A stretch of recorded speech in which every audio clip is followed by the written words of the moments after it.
The charming and diligent Michelle Huang Giles was a nursing student from the United States. She entered the world on October 3, 1984, in San Diego, California. Her parents were Vietnamese immigrants who had relocated to California in the 1970s to flee the conflict. After a perilous journey on an open boat and time spent in refugee camps, they slowly began to grasp American culture, living together with many family members. Although Michelle was raised in America, her family always cherished Vietnamese customs. The girl's mother was an exceptional individual and served as a true inspiration. As a nurse herself, Michelle's mother inspired her daughter to pursue the same career path.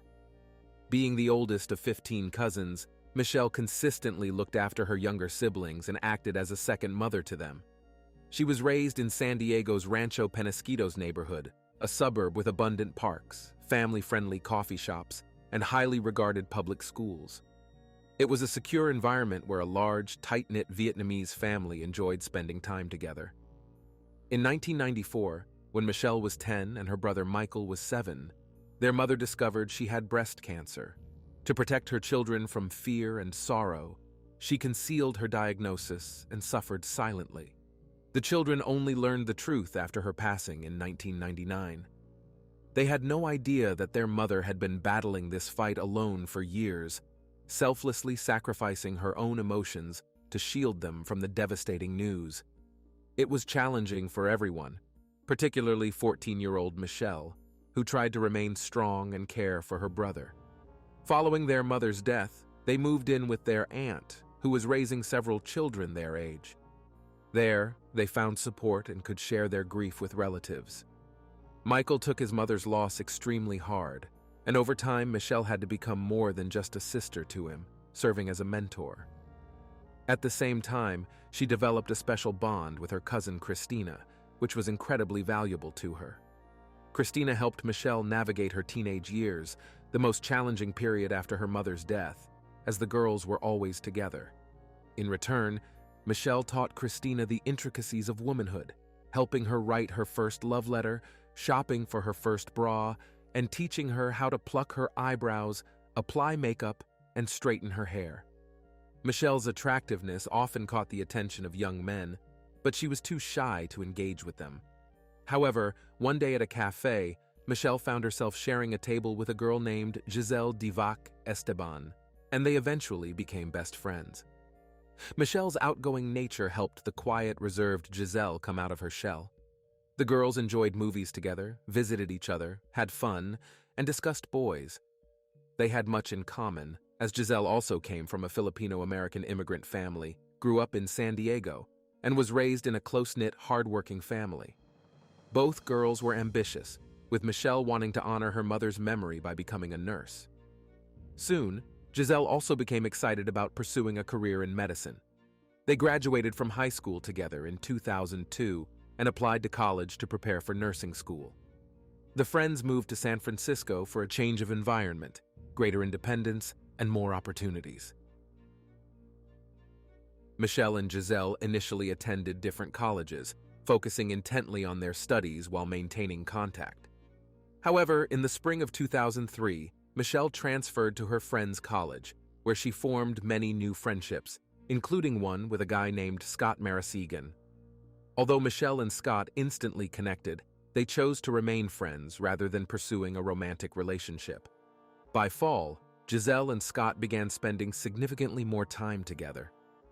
Despite originally intending to date Scott herself, Michelle wholeheartedly supported their romance. The friends frequently went on double dates, but as time passed, they began to see each other less frequently as they embarked on new chapters in their lives. Jazelle became fully immersed in her relationship with Scott, while Michelle diligently worked to acquire the knowledge needed to enter nursing school. As the years went by, Jazelle and Scott welcomed a daughter, Isabel, in the fall of 2005. The young mother decided to pause her college education to prioritize her family. She secured a job at a kindergarten, but after a couple of years, the couple separated due to conflicts primarily stemming from Jazelle's excessive jealousy. During this period, Michelle secured a position as an accountant at a firm and was also involved in a serious relationship with a guy named Tommy. Communication between the two friends dwindled to brief messages on social media and holiday greetings. In August 2010, Michelle was accepted into an accelerated nursing program at Samuel Merritt University in Oakland, California. Instead of the typical 2-year training, she was set to earn her nursing degree in just 12 months. The program was rigorous and intensive, requiring high scores on entrance exams and strong recommendations. Out of numerous applications, only about 300 students were admitted, making Michelle immensely proud of her achievement. She immediately shared the news with her best school friend, Jazelle. Both girls longed to rekindle their former friendship, but Michelle dedicated all her free time to work and study. Jazelle also resolved to resume her studies, as she and Scott now shared custody of their 5-year-old daughter. These years were the most thrilling for Michelle as she lived out her dream. Her younger brother, Michael, also decided to pursue a career in medicine, working as a paramedic in an ambulance while studying psychology at the University of California, Berkeley. The theoretical portion of the accelerated program concluded as swiftly as it began, and Michelle now needed to complete a rotation at a nearby Kaiser hospital. In medicine, a rotation involves exposing students to various departments or specialties to gain diverse experience and expand their knowledge and skills. By May 2011, at the age of 26, Michelle was completing a rotation in the maternity ward of Kaiser Hospital. Before the weekend, she had to work her final shift to earn an excellent grade. During one of the breaks, shortly before 7 p.m., the student informed a nurse in the department that she would be going down to her car, parked in the attached hospital garage, to retrieve some medication. Around 9 p.m., the medical staff training instructor gathered all the students in the office to summarize the final exam and distribute grades. It was only then that everyone realized Michelle Lee had not returned after going to the parking lot, and no one had seen her since. The instructor, accompanied by a security guard, went down to the multi-level garage, thinking that the girl might have fallen ill and required assistance. The spot where Michelle usually parked her brand-new white Honda was vacant. They decided to walk through the rows of cars to ensure that Michelle had not relocated her vehicle. As they searched, they noticed a white SUV entering the garage. The instructor began waving her hands, attempting to catch the student's attention, but instead of stopping, the driver reversed and accelerated, nearly colliding with a neighboring car. The situation appeared highly unusual and perplexing. If Michelle needed to leave urgently, why didn't she notify the hospital staff? It seemed as though she was intentionally avoiding an encounter with the instructor. The student had no issues with her studies, and on the last day she acted normally, displaying no signs of distress. What could have transpired in those couple of hours that prompted Michelle to hastily depart from the hospital? The instructor and other students, including Michelle's boyfriend, tried reaching her by calling and texting her cell phone, but no one received a response. Around 10 p.m., the instructor, unable to wait any longer, contacted the Hayward Police Department, reporting that Michelle Lee was missing or in distress. The woman firmly believed that a successful student would not abandon classes in the middle of the final clinical trials required to obtain a nursing diploma. As Michelle was an adult, the police did not rush to initiate an investigation. They dispatched an officer to the hospital to gather details about the case. The officer recorded all the information about the missing girl, the make of her car, and the contact information of her classmates and friends. Michelle's purse and house keys were left in the staff break room, as she had intended to step out for just a few minutes. The police officer planned to wait and see if the girl would appear the following day. From early morning, Michelle's closest friends and colleagues eagerly awaited the detective assigned to the case. The inspector discovered that the student's recently purchased car had an anti-theft device installed, similar to those found on new vehicles to track their location.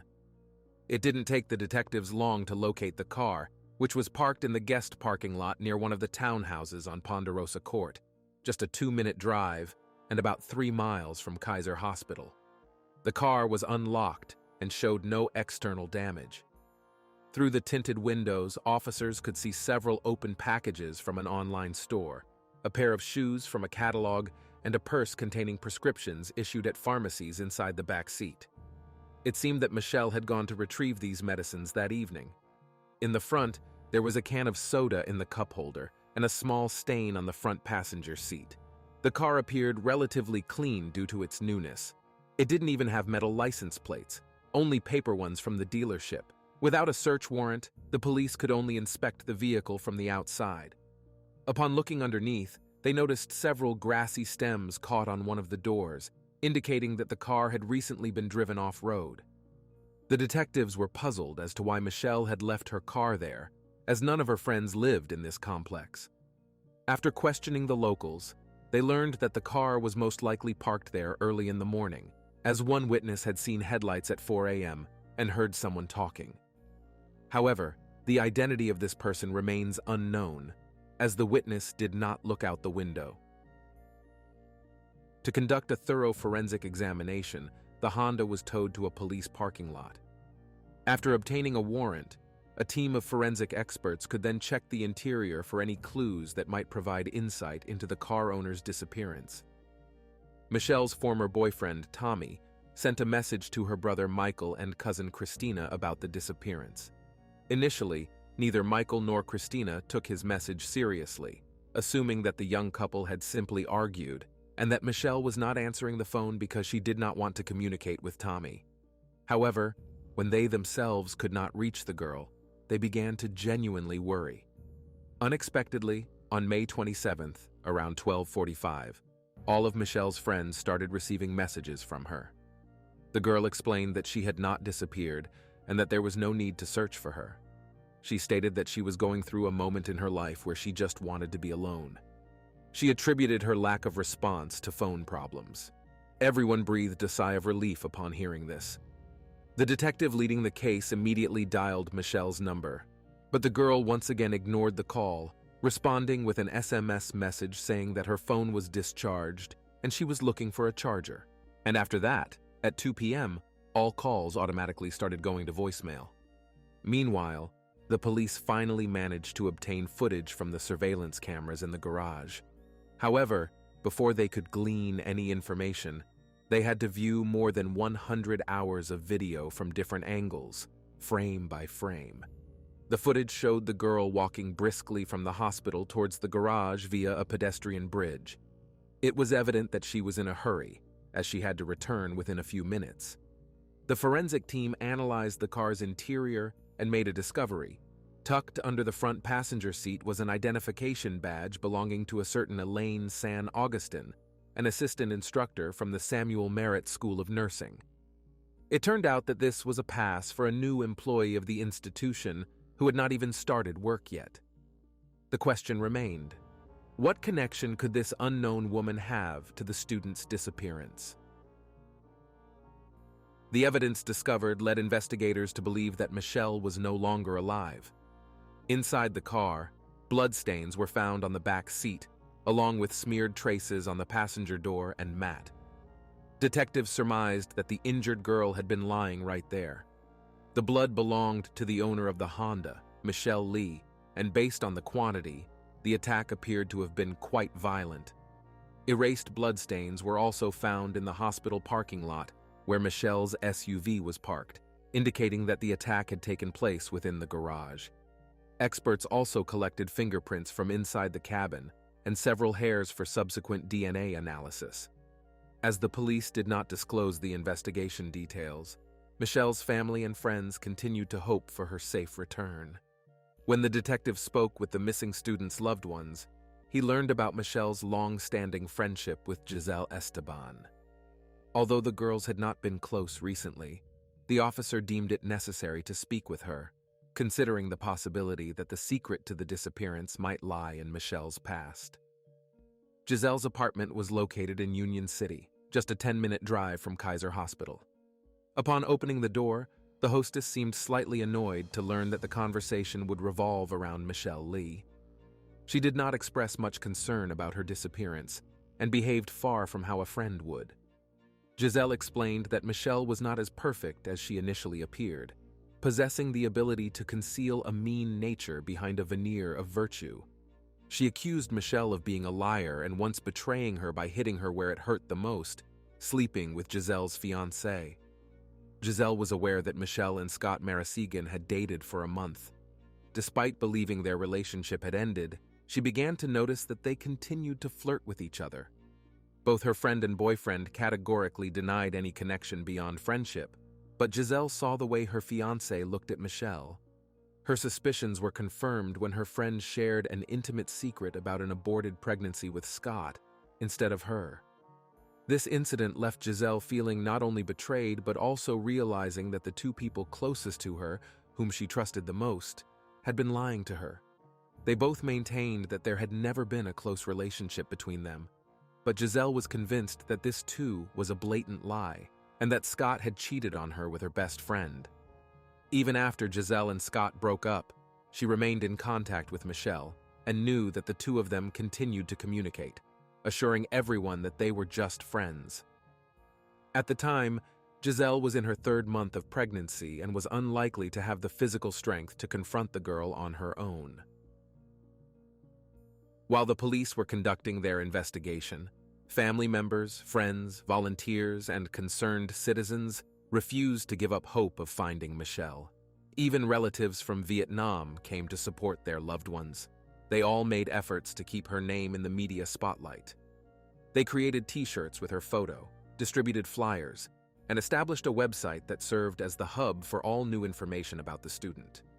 The family offered a reward of $65,000, with $45,000 of that amount donated by the company where Michelle had worked for 5 years. The family also hung a huge billboard on the highway, dreaming that the girl would return to them alive and unharmed. They deeply missed her and pleaded for assistance in the search. The police also kept a close eye on the behavior of Scott Marasegan, Jazelle Esteban's ex-boyfriend and the father of her child. Like many others, the guy appeared to be upset about Michelle's disappearance. Since the detectives considered the possibility that the attack could have been carried out by more than one person, they explored various scenarios. They tracked the location of Michelle's phone after it left the medical center parking lot. Initially, it pinged on busy streets, then on a very small 2-lane road leading to the main highway. Afterward, it returned to the medical center along the same route. Search teams scoured this area, which consisted of canyons, rivers, streams, and rural land. Despite the involvement of numerous volunteers, the search yielded no results. It was akin to searching for a needle in a haystack. Detectives reviewed the parking lot video footage hundreds of times, striving to notice something they had previously overlooked. They observed that when Michelle was walking to her car, her direction changed slightly, as if she had spotted someone. It appeared that this person was waiting for her near the car. As soon as the girl got closer, she was attacked, shoved into the back seat, and taken away. Furthermore, the surveillance camera footage enabled the police to deduce that the identification badge had been stolen, as it could be used to gain access to certain materials on campus. The badge functioned as a key card to open doors to classrooms. In the video frames, it was evident that the kidnapper was a woman matching the description in the photo on the pass. She had dark hair pulled back in a ponytail and a cap on her head. This could not have been the new employee, as the real Elaine San Augustine was in Hawaii at the time. The unknown woman, disguised in a white robe, entered several rooms as if searching for something. She was seen holding a list of students and their class times, including their shifts at Kaiser Hospital. All of this occurred on the eve of Michelle's disappearance. The detectives spent hours reviewing the footage until they noticed the woman early in the morning in the reception area. The recordings clearly showed her taking something from the table when the employee briefly left the office. As she started to leave, her face was captured on camera for just a few seconds. To the investigators' surprise, they recognized the face of Michelle's school friend, Jazelle Esteban. Initially, the investigators suspected that Jazelle had collaborated with her ex-boyfriend Scott to harm Michelle. However, before they could contact him, Marasegan himself called the police. On May 29th, while cleaning his car, Scott discovered a white phone under the back seat cover, which he believed belonged to Michelle Lee. The detectives considered the possibility that this might be another ploy by Scott to make it appear as though someone had framed him. Consequently, they hastened to meet with him and ask questions. Scott recounted a story that the detectives had already heard from Jazelle. However, according to him, Jazelle's jealousy towards Michelle was entirely unfounded. They had a platonic relationship at the very beginning of their acquaintance, which led nowhere. Due to Jazelle's difficult character, Scott even attempted to gain full custody of his daughter, as the relationship with Jazelle had become too toxic. She would create problems for herself and then blame everyone around her. Scott grew tired of enduring constant accusations against him, leading to their breakup. Jazelle needed someone to blame for the breakup and felt that her school friend Michelle was the perfect scapegoat. She genuinely believed that Michelle had destroyed their family. She became obsessed with this fantasy and began bombarding Scott with angry messages directed at their former friend. In recent months, Jazelle's obsession with seeking revenge on her friend had intensified, and Scott had evidence to support this. He showed the detectives audio recordings of conversations with the mother of his child and text messages that were thoroughly imbued with malice and aggression towards both him and Michelle. He had collected this evidence when he sought full custody of his daughter, and now presented it to the officers to demonstrate Jazelle's cruel nature. Even after the breakup, Scott occasionally met with Jazelle, but it was impossible to stay with her for long. During any quarrel, the girl threatened to take her own life or skillfully manipulated their daughter.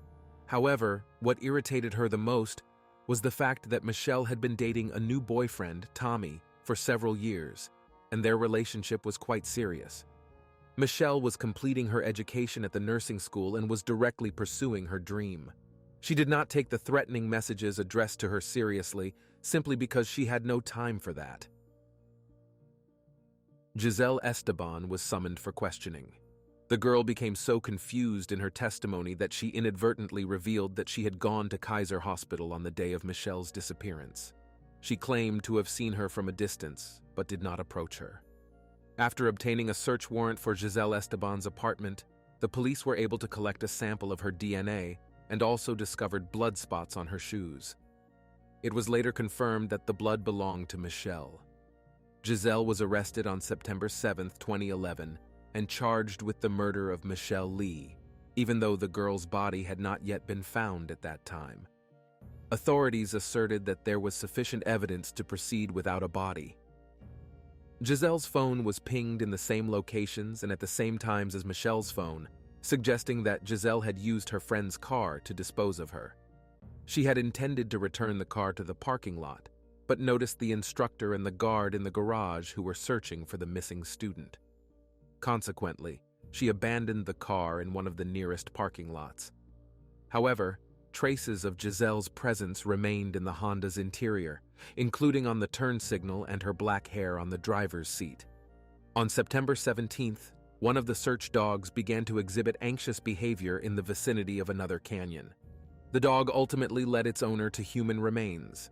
The body was so decomposed that it was impossible to immediately determine whether it belonged to a man or a woman. The forensic examination confirmed that it was the deceased Michelle Lee, but they were unable to ascertain the exact nature or cause of death. Jazelle was formally charged on December 14, 2011, and she pleaded not guilty. The jury sentenced Jazelle to life imprisonment with the possibility of parole after 25 years. As a result of her actions, she left her 2 children without a mother, having removed her best friend from her path. This is the end of the story. Like the video and leave your thoughts in the comments. This was Jeremy. See you soon.